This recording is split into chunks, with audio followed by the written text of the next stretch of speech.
perhaps you're gay. Is there a point to all these fancy clothes?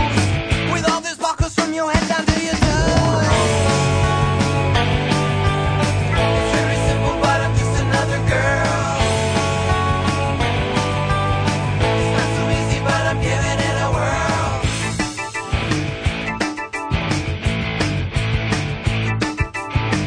Is there something that you're trying to prove? With all the makeup and the way you move, are you looking for some sympathy? No, I'm trying to be the best girl I can be. It's very simple, but I'm just another girl. It's not so easy, but I'm giving it a whirl. Like my martini stride, cosmos I won't deny. Smoke those long cigarettes. Thank God I'm not dead yet. Done all these crazy things, short of a wedding ring. Just a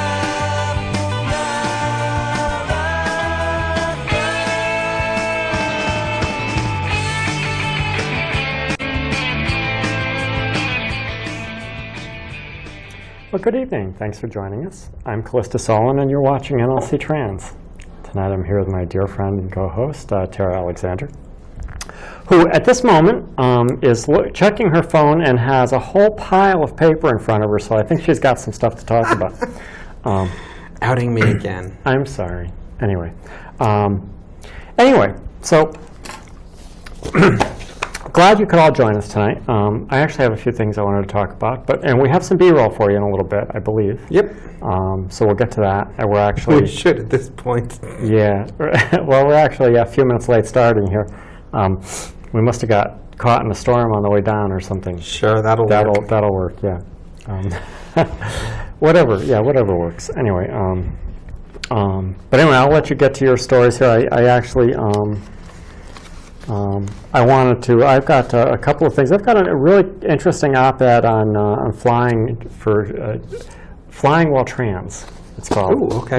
But that can wait. That's not. It's certainly not anything that's very time sensitive. So if we run out of time, we can get to that later. Okay. But I just wanted to share this little piece. This is a sort of a follow-up to last week. I think I was talking about what was going on in Russia, and there's yet more going on. Oh, yes. Those pesky Russians over there, they're at it again. This was out of the Advocate. Russia votes to bar gay foreign couples from adopting. The lower house of Russia's parliament voted Tuesday 443-0 to bar gay couples from other countries from adopting Russian children. The bill, which would head to the upper house of parliament, would apply the ban toward couples in countries that do not have marriage equality. The proposed law would also heavily regulate adoptions by foreign gay couples where marriage is legal. Additionally, single people from about a dozen countries could be barred from adopting Russian children. Earlier this month, the lower house, or Duma, voted 436-0 to ban LGBT events or public discussion of LGBT issues that might be accessible to minors. A child should have a mother and a father. A child in a family has an idea of what the world is about. Duma Deputy Speaker Sergei Zhelezniak said, great name, if a child ends up with a homosexual couple, it could be, of course, cause severe damage, and the child ends up with a distorted perception of reality. Slight translation issues there, I think, but no, I think that was actually the sentiment. The bill came as a reaction to the French government establishing marriage equality for same-sex couples. Russian President Vladimir Putin has already said he would sign the bill into law. So here we go. They're not going to, if you're a gay couple, they're not going to let you adopt their children. Once again, the children suffer because we certainly have done enough research to know that children of gay couples are not at a disadvantage. Sure. They actually do quite well. So that's unfortunate for the Russian children who are looking to be adopted. How many that is, I don't know. I know we certainly in this country tend to adopt children from third world nations and impoverished places that impoverished places like the former well, Soviet Union. I don't know exactly how impoverished they are, or how, you know, I don't know exactly what shape they're in over there. I thought they were doing okay, but how many children are actually coming from Russia to be adopted, I don't know. But it's unfortunate because obviously it. Well, after you send one back, you know. Yeah. That happened last year. A woman adopted a Russian child and decided she didn't want him and put him on a plane with a note that she wanted and sent him home. I remember that. That was bizarre. I shouldn't laugh. It's not funny. It's not funny. It's irresponsible. But anyway. So I just wanted to quickly go over that. Did you want to talk about? I know you probably pulled the thing on ENDA. Which thing? There were a few. The 51st. Yes, Tom Carper. Tom Carper signs on as the 51st ENDA support co-sponsor. That's the Employment Non-Discrimination Act. Now has a majority support in the Senate. Senator Tom Carper, a Democrat from Delaware, signed on as the bill's 51st co-sponsor. So just from the sponsorship, there's more than half the Senate. Senator Carper believes it is important for federal law to explicitly prohibit workplace discrimination on the basis of sexual orientation in the same way that current law addresses race, religion, or sex, in order to ensure that all Americans are protected equally under the law. And actually, I paused there because it doesn't include gender identity or expression, only sexual orientation. So this is not a fully inclusive ENDA bill. But it is nice to have 51 people out of the 100 in the Senate sponsoring ENDA, even if it's just a stepping stone to actual protection for all of us. Yeah, exactly. Anyway, so what else is going on in the world? Do we have any announcements that need to be made? We do, but I got to look it up. Okay. Unless it's over here. Yes, we have a very successful launch party for OutCT at Frank's Place last Friday night. Coming up on June 30th, Sunday, June 30th at Dev's on Bank. They'll be doing 2 seatings for a drag brunch. One at 11, one at 12:30. You can call Dev's for reservations. And the family outing at Ocean Beach, the GLBTQIAS+ friendly family outing at Ocean Beach Park, Sunday, August 11th from 11 to 5. Event is free, but the parking lot is city-owned at $20 per car. If you buy a meal ticket, you can park for free. The meal ticket is $25 for a single person or $60 for a family of 4. The catered picnic is available in the pavilion from 1 to 2:30. But the event itself is free. If you can go to Ocean Beach, you can participate. You just won't be able to have the catered brunch. They do have a couple of public meetings coming up, and I'll dig those up. Okay. In a moment. Yeah. Ocean Beach is a lovely place. I like Ocean Beach. It's a very nice beach. I love the beach. And Ocean Beach is very nice. Anyway, do you have anything else, or should I go ahead with this? What's this? I have a study, same-sex discrimination in the rental market study that I would be happy to talk a little bit about. Sure. Unless you have...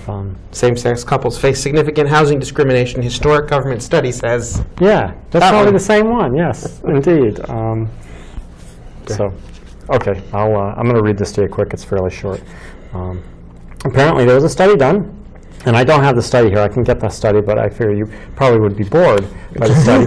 This is just sort of a synopsis. But those things usually wind up being 100 pages long. Yeah, it was a survey by the Department of Housing and Urban Development. Right. First ever study examining housing discrimination against same-sex couples at the national level. Yeah. So anyway, a national study released today confirms what many LGBT people have undoubtedly suspected. Same-sex couples experience discrimination in the rental housing market even when business is conducted online. In the first national study dealing with such discrimination in rental housing advertised on the Internet, the U.S. Department of Housing and Urban Development found that same-sex couples received significantly fewer responses to emails about advertised units than heterosexual couples did. Gay male couples experienced more discrimination than lesbian couples, and treatment of same-sex couples overall was unexpectedly somewhat worse in states that ban discrimination based on sexual orientation.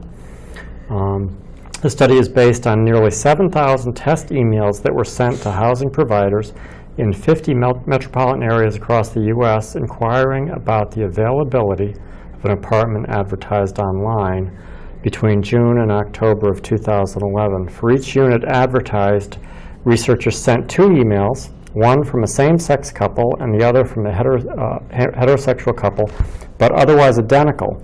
Unfavorable treatment was measured by whether the tester was told the unit was available, asked to contact the landlord, invited to see the apartment, or received any response at all, noted a HUD press release. As this study shows, we need to continue our efforts to ensure that everyone is treated the same when it comes to finding a home to call their own, regardless of their sexual orientation.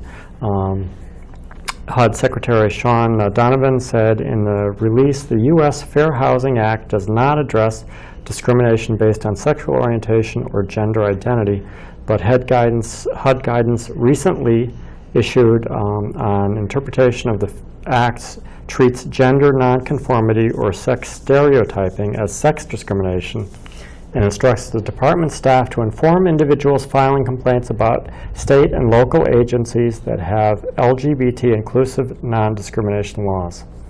The department has also issued a rule that requires HUD-funded and HUD-insured housing providers and Federal Housing Administration-approved lenders to provide equal access without regard to sexual orientation, gender identity, and marital status. HUD conducted the study in collaboration with the University of Albany, State University of New York. Researchers' recommendations for further studies include in-person testing, examination of legislative protections at the local jurisdictional level rather than only at the state level, and tests for discrimination against transgender people to further examine differences in treatment between same-sex and heterosexual couples in states without legislative protections, according to the release. So anyway, I thought that was kind of interesting. Somebody actually did a study. HUD, in fact, actually did a rather clever study. And yeah, I guess I'm not surprised, but it's sort of unfortunate. No, I mean, we've heard anecdotally, we've heard stories from people about when same-sex couples would go shopping for an apartment or something, one of them would go shopping. Yeah. Because showing up as a same-sex couple counts against you in too many places. Yeah. My husband or wife couldn't make it. Yeah. My fiance couldn't make it. My spouse couldn't make it. My spouse couldn't make it. Yeah, there's some fun terms, but this version of the article says that or reminds you that while 20 states and the District of Columbia have enacted legislation with protections for sexual orientation and gender identity, housing discrimination against LGBT individuals is still legal in the remaining... Yeah, in most of the country. Yeah, in the remaining 30 states. Imagine that. It's too bad. Anyway. So. Got anything else interesting? Sure. Okay. A few things, actually. Oh, cool. You have the lemonade stand? I don't. I don't have the lemonade stand.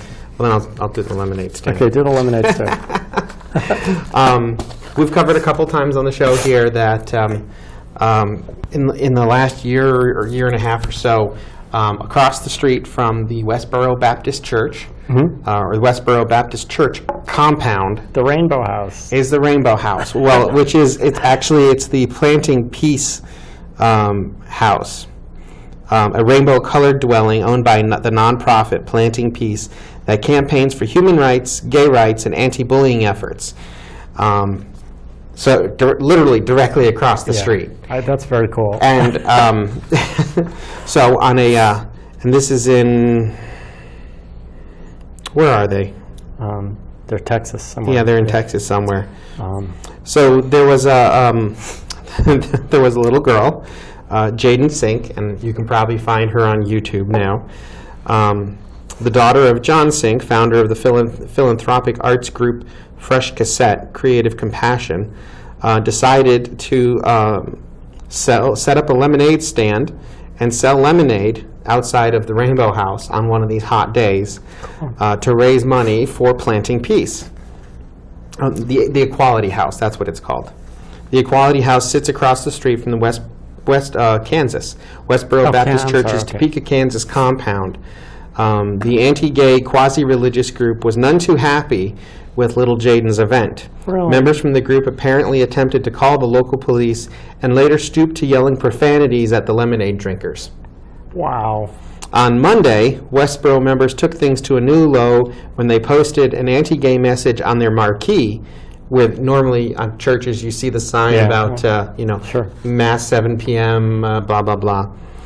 Fags and enablers all burn in hell. Lemonade won't cool any tongues. Wow. They're just wrong.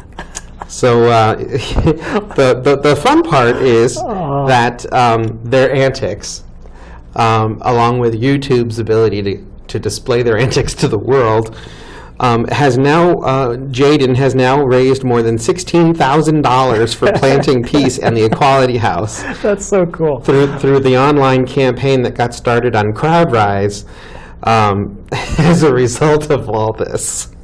Yeah. She says she plans to set up her lemonade stand outside the Equality House on more hot summer days in the future.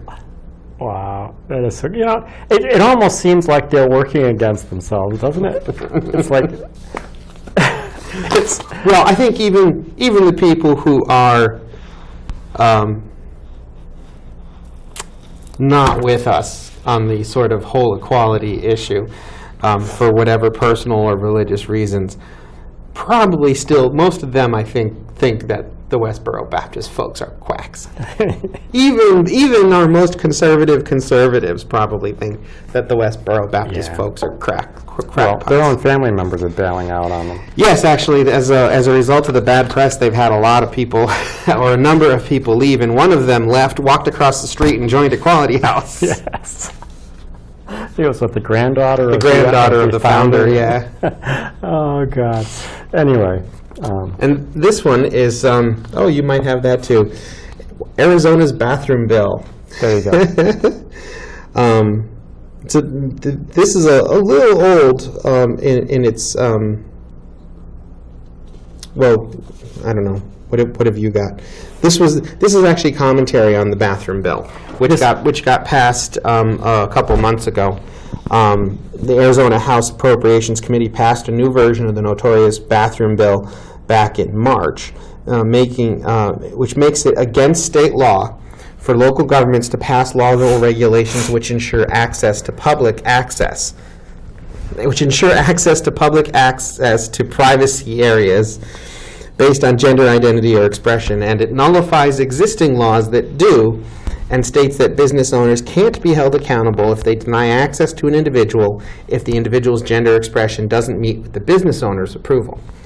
So here in Connecticut, back in October 2011, we passed an anti-discrimination bill that makes it illegal to discriminate against people using public facilities. Right.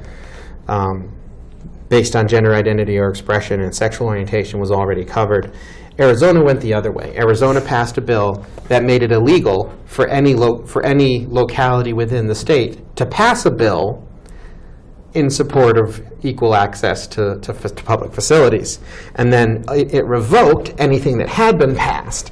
And then it indemnified anyone who threw you out of their establishment because they thought you didn't look feminine enough or masculine enough. Now, the interesting part is that it was a very broad definition. An individual's self-identification as male, female, or something in between, including an individual's appearance, mannerisms, or other characteristics, only insofar as they relate to gender, with or without regard to the individual's designated sex at birth. So this commentator says, that means the bill makes it perfectly legal to tell non-transgender women and men that they can't use the bathroom if they don't meet some arbitrary standard for femininity or masculinity. Yeah. Phoenix, Arizona, which is covered by this bill, recently passed a measure protecting transgender people. In the early 1990s, the cities of Aspen and Boulder enacted ordinances that banned discrimination on the basis of sexual orientation. Voters in the state of Colorado passed Amendment 2 to the state constitution, so this is a parallel situation. Amendment 2 repealed these ordinances to the extent that they prohibit discrimination on the basis of homosexual, lesbian, or bisexual orientation. And it ended up in a case called Evans versus Romer at the Supreme Court, where they struck it down, saying, if a law neither burdens a fundamental right nor targets a suspect class, we will uphold the legislative classification so long as it bears a rational relation to some legitimate end. Amendment 2 indeed defies even this conventional inquiry. And so they're drawing a conclusion to the Arizona law. Right. Did you have something more on that, or? Actually, mine was about marriage equality, but Oh, okay. Arizona is certainly an interesting place. I don't know how long is our B-roll? 13 minutes. Okay, so we have a couple minutes. Yeah. Right. So they say the LGBT community is looking forward to victories in the Supreme Court this summer for transgender people, as well as anyone who's gender nonconforming in any way. The bathroom bill is a trial balloon. If it's not vigorously and immediately challenged legally, conservative states all over the country will follow suit with bills that are potentially even more regressive. Yeah. So it says, keeping women who dress differently, wear their hair differently, have a medical condition, who are too tall, have too narrow hips, or too broad of shoulders out of the bathroom clearly does not meet the requirement of serving a, quote, important state interest. Yeah. And it doesn't meet the intermediate scrutiny test, which is the legal test. So that's a little dry, but yeah, there was something more in here that I'm missing. But given the lack of incidents where, this is the comment, I'm sorry, that I was looking for. As appalling as the language of the bill was, Governor Brewer passed it as an emergency measure. Now, the only time governors typically pass emergency measures is when something is about to happen and they're in dire need of legislation. Yeah. And as this somebody was going to go to the bathroom. Yeah. Last time I checked, Governor Brewer never had to call out the National Guard to put down mobs of rampaging transsexuals in the bathroom. Oh, God, yeah. Wow. Anyway. So, and the fact that some of those ordinances at the individual localities have been in place for nearly a decade without incident. Sure. And they just passed a bill that nullified them and made providing protections for gender identity or expression illegal in the state of Arizona. Yeah. So there's as well as, and it's not in here, but it was in the other article I was looking at, prohibiting any. Oh, actually, I think that was the Colorado one.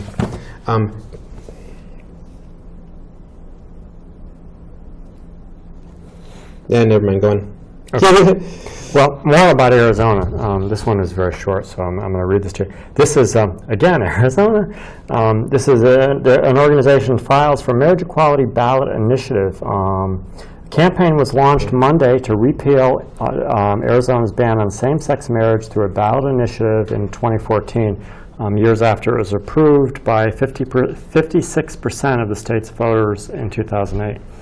The Equal Marriage Arizona, Equal Marriage Arizona, and that's I'm assuming that's the name of the organization, but I think they screwed this up. The people of the state have changed. I'm sorry. bear with me. They're working to gather 259,213 signatures to get their proposal to define marriage as a union between two adults as opposed to one man and one woman on next year's ballot, according to the Arizona Republic. The attitudes of this state, of the people of the state, have changed a lot. Marriage advocate and business owner Warren Meyer told the Associated Press, "We believe that Arizonans are ready for equal marriage." Meyer and Log Cabin Republican Chairwoman Erin Ogletree Simpson officially filed papers to launch the campaign on Monday with the Arizona Secretary of State's office. They plan to wait for the U.S. Supreme Court to rule on its two marriage equality cases concerning the Defense of Marriage Act and California's Proposition 8 before launching their signature campaign. Meyer said he anticipates a campaign with costs in the millions to spread the word and get people to sign the petition, and then to sway voters. So that's a good thing. I'm going to try to get a ballot initiative for next year. Arizona, it's crazy. You know, I love Arizona. Arizona is a beautiful place, but it's a place that, God, if you're anywhere in the alphabet soup, if you're anywhere in the LGBT community, the LGBT and et cetera, ad infinitum. LGBTTIQQS+. The what we refer to as the alphabet soup. If you're anywhere in that, the gender and sexual minority spectrum. Yeah, there you go, the GASM. It's not a place for you, apparently, if you fall into any of these things. I don't know. They're doing a very good job at defining the kind of people they don't want in their state. First, with anyone that looks like they might be an immigrant, and now anyone who's different in any other way. Yeah. You know, if you're not careful, next year they're going to pass something with blonde hair and blue eyes in order to have voting rights. Yeah, I don't know. It's too bad because I do like Arizona, and it's just a shame that it's such a mess. This is the language that I was looking for. The bill also prohibited all legislative, executive, or judicial action at any level of state or local government designed to protect LGBT people. Wow. How can you pass a law that prevents judicial and executive checks and balances? Wow. Yeah. Just the notion of the state Supreme Court as the check on the legislature to determine whether or not something is unconstitutional. I don't think you can pass a law that says that no judicial action can repeal this law. Yeah, it's yeah, that doesn't quite work, does it? No, but it shows you the kind of mindset of the people that you're dealing with. Yeah. And by the way, no legislative action. So anybody in the future who tries to pass a law that repeals this law is illegal until they repeal it, and then it's legal. Yeah. Oh, God. Anyway, those crazy Arizonans. Oh, well. So, you want to go to the B-roll and then come back at the end? Sure. We probably should do that. Did you want to introduce it? It's a bunch of little segments tonight. It's not necessarily singularly themed, except that it's covering GLBT stuff in general. Okay. The Supreme Court ruling on Prop 8 with just 2 weeks left in the current term. A new survey analyzes the effect that marriage equality has on opposite-sex couples, and we have more national surveys on marriage, plus a look ahead to upcoming battleground states. At the American Foundation for Equal Rights, I'm Matt Baum, and welcome to Marriage News Watch for June 17th, 2013. There's only a few days left for the U.S. Supreme Court to rule on Proposition 8. So far, they've set aside June 20th and 24th for rulings, but they could add more days as we get closer to the end of the month. Visit AFER.org for an illustrated guide to the various ways that the court could rule, and subscribe here on YouTube for breaking alerts on the case. A new survey shows the effect that marriage equality has on heterosexual marriage rates, and that effect is none. The research from Portland State University examined marriage rates in states with marriage equality or strong civil unions going back to 1988. Not surprisingly, they found no relationship between marriage recognition for LGBT couples and marriage rates for opposite-sex couples. Meanwhile, another national survey shows growing support for marriage. This time it's an ABC Washington Post poll with support at 57% to 40%. This is one of the largest margins ever, and it suggests that the rate of growth in public support has remained generally consistent since beginning a rapid upward climb around 2006. The national levels of support and opposition are now almost exactly flipped from where they were in 2008 when Prop 8 passed. And even with major federal news on the horizon, individual states continue to move closer to marriage. We may have major developments in the coming months from states like Oregon, Hawaii, Illinois, Colorado, and now Michigan. Organizers there have announced their plans to bring marriage to the voters in 2014 or, more likely, 2016. Polling in Michigan looks good, with an Epic MRA poll showing 55% support to 41% opposed. But remember, we're just days away from a ruling in the Prop 8 and DOMA cases, which will completely change the marriage equality landscape from coast to coast. We'll have all the information you need when that ruling comes, including analysis and next steps. Subscribe here on YouTube and at AFER.org for alerts, and remember to like this video and share it with your friends. At the American Foundation for Equal Rights, I'm Matt Baum. Thanks for watching. We'll see you next week.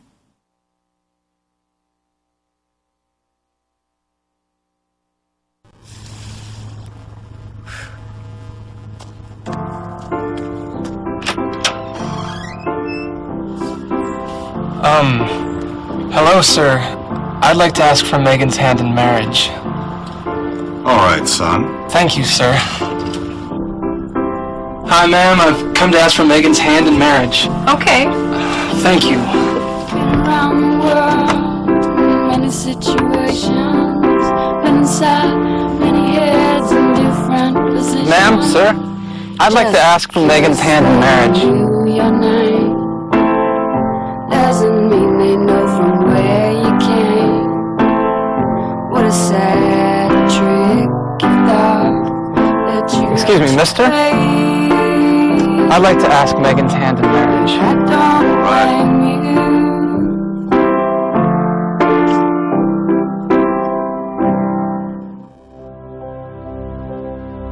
I joined the military when I was 17 because I love this country and I love this state and I love what it stands for.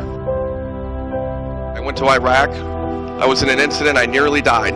I remember laying there, looking down and seeing my legs mangled. I thought that's where my life was going to end. It woke me up. It changed me. Corporal Andrew Wilford. He gave his life in Afghanistan while keeping us safe, protecting our freedoms. He was gay. I cannot look at this family and look at this picture and say, you know what, Corporal, you are good enough to fight for your country and give your life for people's happiness and freedom, but you were not good enough to marry the person you love.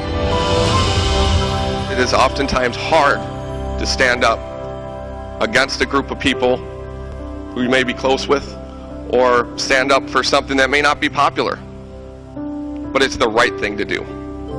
And I'm asking you to stand with me. Stand up for freedom.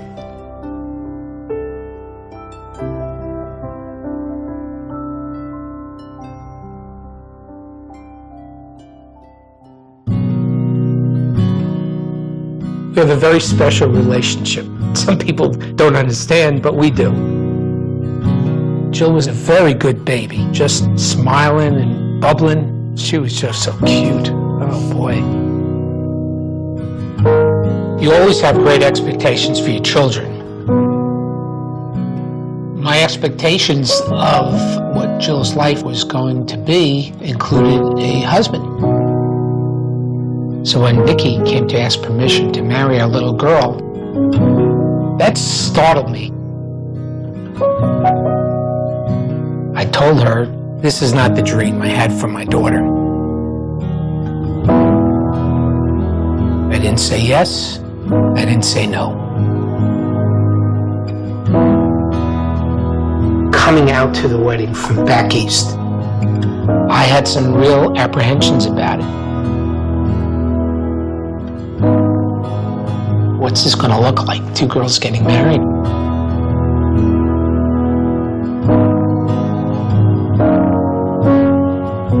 You have to make a decision. Are you gonna have a daughter, that you were going to maintain a very wonderful relationship for the rest of your life? Or are you going to lose that child? This was a situation that I had to come to understand. Once we got out to California and we saw how happy they were, all that trepidation just seemed to go away. That was a big turning point. Of course, walking Jill down the aisle, just looking at her, she was breathtakingly beautiful. Judy and I were just swelling with emotion. You come to terms with it and you say, this is the very natural order of things in your life, and it's supposed to be this way.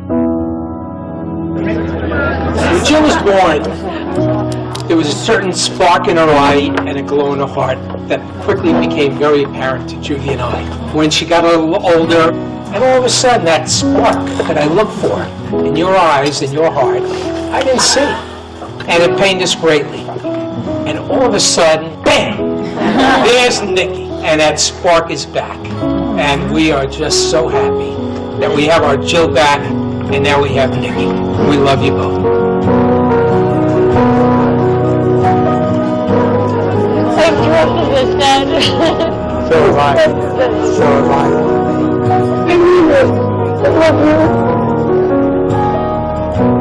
On the trip, I came over all the hurdles in the world to get to where I feel I am today.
welcome back. I hope you enjoyed that. Yeah, that was nice. I had my you were in time off a tears. little You're bit. in tears over this, I know. That was very nice. I forgot I had 60 seconds black at the end, so it was 12:45, not 13:45. But no, that was nice. And, yeah, I should have put something after it. we talk about this a lot, about the inequalities that go along with the whole DOMA thing, and it's just unfortunate. And we should know by the end of the month. Yeah. By the end of the month, there should be, the Supreme Court should make their ruling public. Of course, the arguments were heard a couple of months ago, and then the justices retire and they contemplate, and they, starting with the Supreme Court, they go around Supreme Justice? No, what's his name? Roberts. Supreme Justice, I like that. Oh, come on. The head Justice Roberts there. Chief Justice. Chief Justice, there we go. Boy, I like Supreme Justice. My brain is shot. He casts the first vote, and then they go around the room, I believe, in seniority, and each one of them votes. And then based on how they vote, Chief Justice Roberts will appoint someone to write the majority, and I believe then anyone who wants to write their own minority ruling can. And that's all written and sealed away now, and it's been just waiting to know. Just waiting to know, yeah. It's amazing that the whole system is set up to work this way. That it's already been decided, and they just sort of put it on the shelf for a couple of months, let everything calm down. Yeah, and that sort of makes sense, I suppose. I suppose in some ways, but. So by the end of the month, we should know on Prop 8 in California, which, based on the information at the time, could go either way. Probably won't make a ruling that is anything other than applicable to California. Right. They'll probably, from what the folks in the know, believe that the Prop 8 ruling will be made, whether it's up or down, will be made worded in such a way that it only applies to the Prop 8 case in California. So the DOMA case will probably be carefully worded so that it's not a broad sweeping change. Yeah. Whether it's up or down, it'll be worded very carefully so that it's very pinpoint, very precision ruling is the bet. Whereas with the DOMA case, they can only they're only going to find it one of two ways. Right. They're either going to find it constitutional or they're not going to find it not constitutional. And I'm afraid no matter how you word that, Section 3 of DOMA will either be upheld or will have to be repealed. Yeah. And of course, the fun part then is you actually have to get a bill passed to repeal Section 3 of DOMA. You can't just cross it off the list. Right. Just because the Supreme Court says it's unconstitutional doesn't mean it gets repealed. Repealing it's a legislative act. Yeah. So it could sit on the books as an illegal law for a while. Yeah. Well, we'll keep our fingers crossed and see what happens, and hopefully we'll know soon. But we are out of time. In 2 weeks we'll be at Wednesdays. Yeah, so next week is our last show on Tuesday, and then we're going back to Wednesday, at least for a while. Yep. And we'll see what happens. But anyway, so we will be here next week on Tuesday. Anyway, thank you so much for joining us, and we will see you next week. Bye.